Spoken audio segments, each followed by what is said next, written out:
आज का सेशन बहुत ही इंपॉर्टेंट होने वाला है। आज हम लोग देखेंगे आर्ट और साइंस दोनों का प्रश्न। यदि आप लोग बिहार पुलिस की तैयारी कर रहे हैं तो आप लोग के लिए बहुत ही इंपॉर्टेंट है यह वीडियो। 5 मिनट के वीडियो में दोस्तों आप अपनी तैयारी को जांच सकते हैं। यदि मेरे चैनल को सब्सक्राइब नहीं किए हैं तो सब्सक्राइब कर लिए, जिससे आने वाले वीडियो के बारे में आपको सबसे पहले जानकारी मिले। ठीक है, तो दोस्तों आज का पहला प्रश्न शुरू करते हैं। ऑल इंडिया मुस्लिम लीग की स्थापना किसने की थी?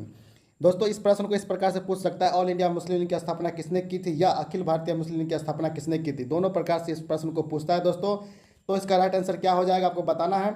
मौलाना अहमद अली, मोहम्मद अली जिन्ना, आगा खां या हकीम अजमल खां। तो इसका राइट आंसर क्या होगा दोस्तों? इसका राइट आंसर हो जाएगा आगा खां। कौन हो जाएगा? आगा खां।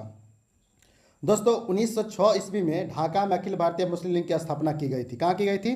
ढाका में। यह भी प्रश्न पूछता है दोस्तों कि मुस्लिम लीग की स्थापना कब की गई थी। तो 1906 ईस्वी में एक प्रश्न यह हो गया। दूसरा पूछता है दोस्तों कि अखिल भारतीय मुस्लिम लीग की स्थापना कहाँ की गई थी। तो याद रखना है, बहुत ही इंपॉर्टेंट है। तो क्या कहेंगे? ढाका में। ठीक है दोस्तों, आपको घबराना नहीं है, किसी भी प्रकार से प्रश्न पूछ सकता है। अखिल भारतीय मुस्लिम लीग की स्थापना किसने की, या अखिल भारतीय मुस्लिम लीग की स्थापना कहाँ हुई, या अखिल भारतीय मुस्लिम लीग की स्थापना कब हुई। तो दोस्तों इस तीनों प्रश्न का जवाब क्या हो जाएगा? कहाँ हुई तो ढाका में। कब हुई तो 1906 में। किसने किया? तो आगा खां और नवाब सलीमुल्लाह खां। ठीक है दोस्तों, तो यहाँ पे प्रश्न हम लिख दिए हैं, अखिल भारतीय मुस्लिम की स्थापना कहाँ की गई थी? तो ढाका में। ठीक है दोस्तों, अब है प्रश्न दोस्तों, भारत सेवक समाज की स्थापना किसने की थी? या इस प्रश्न को इस तरह से भी पूछता है, भारत सेवक समाज या सर्वेंट ऑफ इंडिया सोसाइटी की स्थापना किसने की थी? तो ये मत सोचिएगा दोस्तों कि हमने भारत सेवक समाज की स्थापना तो पढ़ा ही नहीं है। सर्वेंट ऑफ इंडिया लगभग सारे किताब में लिखा रहता है, सर्वेंट ऑफ इंडिया सोसाइटी की स्थापना किसने की, भारत सेवक संघ नहीं लिखा रहता। तो याद रखना है दोस्तों, सर्वेंट ऑफ इंडिया सोसाइटी या भारत सेवक समाज की स्थापना। ठीक है, दोनों एक ही प्रश्न है और इसका आंसर क्या हो जाएगा दोस्तों? आपके सामने में है, बताना है इसका आंसर क्या होगा। बाल गंगाधर तिलक, गोपाल कृष्ण गोखले, दादा भाई नौरोजी या महात्मा गांधी। इसका राइट आंसर हो जाएगा दोस्तों गोपाल कृष्ण गोखले। तो आपको याद रखना है, भारत सेवक समाज की स्थापना या सर्वेंट ऑफ इंडिया सोसाइटी की स्थापना किसने किया था? तो गोपाल कृष्ण गोखले। अब दोस्तों याद रखना है कि भारत सेवक समाज या सर्वेंट ऑफ इंडिया सोसाइटी की स्थापना गोपाल कृष्ण गोखले ने की थी। अब दोस्तों ये याद रखना है कि एग्जाम में जे गोखले लिखा रहता है, तब गोपाल कृष्ण गोखले नहीं लिखा रहेगा। अगर ऑप्शन में ये आएगा तो ये नहीं मत सोचिएगा कि हम इसको नहीं पढ़े हैं या नहीं जानते। तो याद रखना है दोस्तों, गोपाल कृष्ण गोखले को शॉर्ट में GK गोखले भी लिखा जाता है। और इसकी स्थापना कहाँ हुई थी? तो पुणे महाराष्ट्र में हुआ था। कब हुआ था? तो 12 जून 1905 ईस्वी को। याद रखना है दोस्तों, पूछता है कि सर्वेंट ऑफ इंडिया सोसाइटी की स्थापना कब की गई थी? तो 1905 में। बहुत ही इंपॉर्टेंट है। कहाँ की गई थी? तो पुणे महाराष्ट्र में की गई थी। अगला प्रश्न दोस्तों, एल्युमिनियम धातु का अक्ष है, तो बताना है आपको एल्युमिनियम धातु का अक्ष में से कौन है। क्यूपराइट है, दूसरा है गेलना है, तीसरा है बॉक्साइड है। इनमें से कोई नहीं। दोस्तों एल्युमिनियम धातु का अक्ष आपको बताना है कि इनमें से कौन होगा। तो इसका राइट आंसर हो जाएगा ऑप्शन नंबर 3 बॉक्साइड। बॉक्साइड जो है एल्युमिनियम धातु का अक्ष है, याद रखना है दोस्तों। अगला प्रश्न है दोस्तों, बॉक्साइड कच्चा माल के रूप में किस उद्योग में उपयोग किया जाता है? ठीक है दोस्तों, बॉक्साइड जो है कच्चा माल के उपयोग में किस उद्योग में उपयुक्त किया जाता है या प्रयोग किया जाता है? ठीक है दोस्तों, तो बॉक्साइड का उपयोग हम लोग कच्चा माल के रूप में एल्युमिनियम उद्योग में करते हैं। किसमें करते हैं? एल्युमिनियम उद्योग में। ऑप्शन नंबर 1 सही हो जाए। अगला प्रश्न है दोस्तों, बेलाडीला क्यों प्रसिद्ध है? ठीक है दोस्तों, बेलाडीला क्यों प्रसिद्ध, आपको बताना है कि बेलाडीला क्यों प्रसिद्ध है। तो इसका पहला ऑप्शन है तेल शोधक कारखाना के लिए, लॉ एक्स के लिए, विलास महल के लिए या केला उद्योग के लिए। तो इसका राइट आंसर क्या हो जाएगा दोस्तों? बेलाडीला जो है लॉ एक्स के लिए प्रसिद्ध है। किसके लिए? लॉ एक्स के लिए। अगला प्रश्न है दोस्तों कि बेलाडीला किस राज्य में, बेलाडीला किस राज्य में, आपको बताना है। ठीक है, तो बेलाडीला किस राज्य में बताना दोस्तों? बिहार में है कि राजस्थान में है या हिमाचल प्रदेश में या छत्तीसगढ़ में है। तो इसका राइट आंसर क्या हो जाएगा दोस्तों? इसका राइट आंसर हो जाएगा कि बेलाडीला जो है छत्तीसगढ़ में। कहाँ है? छत्तीसगढ़ में। ठीक है दोस्तों, ऑप्शन नंबर 4 सही हो। अगला प्रश्न बताना है दोस्तों कि पिंपरी किस उद्योग के लिए प्रसिद्ध है?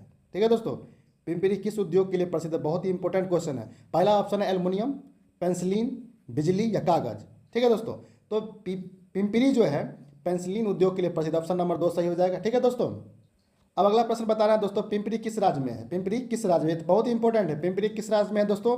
बताना है। बिहार में है, राजस्थान में है, महाराष्ट्र में है या छत्तीसगढ़ में है। दोस्तों इसका राइट आंसर क्या हो जाएगा? ये महाराष्ट्र में। पिंपरी कहाँ है? महाराष्ट्र में। तो 2 क्वेश्चन इससे इंपॉर्टेंट है जो एग्जाम में बार बार पूछा जाता है। पिंपरी किस लिए प्रसिद्ध है? तो पेंसिलिन के लिए। और पिंपरी किस राज्य में है? तो महाराष्ट्र में। ठीक है दोस्तों, अगला प्रश्न है दोस्तों, सोडियम धातु को रखा जाता है, यानी सोडियम धातु को कहाँ रखा जाता है दोस्तों? तो पहला ऑप्शन है केरोसिन तेल में, जल में, अमोनिया में या हीलियम में। दोस्तों इसको रखा जाता है, सोडियम को कहाँ रखा जाता है? केरोसिन में। कहाँ रखा जाता है? केरोसिन में। ऑप्शन नंबर 1 सही हो जाएगा। अब नेक्स्ट प्रश्न दोस्तों, चाकू से काटी जा सकने वाली धातु कौन सी है? आपको बताना है तो चाकू से जो काट सकते हैं धातु उसका नाम बताना है। तो पहला ऑप्शन है सोडियम, लिथियम या पोटेशियम, या 4 नंबर ऑप्शन उपयुक्त सभी। तो दोस्तों चाकू से काटे जाने वाली धातु ये चारों तीनों हैं। सोडियम को भी काट सकते हैं, लिथियम को भी काट सकते हैं और पोटेशियम को काट सकते हैं। इसका राइट आंसर क्या हो जाएगा? उपयुक्त में से सभी। 4 नंबर से क्या हो जाएगा? सही हो जाएगा। अगला प्रश्न दोस्तों, किस अधातु में धातुई चमक पाई जाती है? आपको बताना है इस 4 ऑप्शन में से वह कौन सा धातु है जिसमें धातुई चमक होती है दोस्तों, ठीक है। तो सोडियम है, ब्रोमीन है, आयोडीन है या पारा है? दोस्तों इसका राइट आंसर हो जाएगा आयोडीन। कौन आ जाएगा? 3 नंबर आयोडीन। आयोडीन में जो है धातुई चमक पाई जाती है। अब अगला प्रश्न है दोस्तों कि न्यूलैंड के समय ज्ञात तत्वों की संख्या कितनी थी? ये क्वेश्चन बार बार पूछा जाता है दोस्तों कि न्यूलैंड के समय में तत्वों की संख्या कितनी थी? दोस्तों बताना है 24 थी, 54 थी, 56 थी या 65 थी। तो इसका राइट आंसर हो जाएगा ऑप्शन नंबर 3, 56 थी। जब न्यूलैंड ने तत्वों को खोजा तो उस समय कितने तत्व खोजे था? 56 खोजा था। इसका राइट क्या हो जाएगा? 56 हो जाएगा, ठीक है दोस्तों। अब अगला प्रश्न है दोस्तों कि आवर्त सारणी में क्षैतिज कतारों को क्या कहा जाता है? ठीक है दोस्तों, आवर्त सारणी में 2 कतार, एक क्षैतिज होते हैं, एक उदर्ग होते हैं। तो आपको यहाँ पर बताना है कि आवर्त सारणी में क्षैतिज कतारों को क्या कहा जाता है? आवर्त कहा जाता है कि वर्ग कहा जाता है या घन या आयाम कहता है? तो इसका राइट आंसर हो जाएगा ऑप्शन नंबर 1, इसको आवर्त कहा जाता है। आवर्त सारणी में 36 कतार होते हैं, उसको क्या कहते हैं? आवर्त कहते हैं। अगला प्रश्न दोस्तों, मुस्लिम लीग की स्थापना किस वर्ष हुई थी?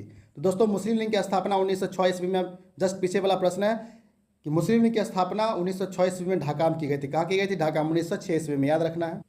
अब दोस्तों अगला प्रश्न है, गुजरात में साबरमती आश्रम की स्थापना गांधी जी ने किस वर्ष की थी? यहाँ से 2 क्वेश्चन बनता है दोस्तों कि साबरमती आश्रम की स्थापना किसने की? तो गांधी जी। ये प्रश्न पूछता है दोस्तों, याद रखना है। साबरमती आश्रम की स्थापना किसने की? गांधी जी ने की। और साबरमती आश्रम की स्थापना किस वर्ष हुई? दोस्तों साबरमती आश्रम की स्थापना 1917 ईस्वी में हुई थी। कहाँ हुई थी? 1917 ईस्वी में, याद रखना है। अगला प्रश्न दोस्तों, गांधी जी खादी को किसका प्रतीक मानते थे? आपको बताना है गांधी जी खादी को किसका प्रतीक मानते थे।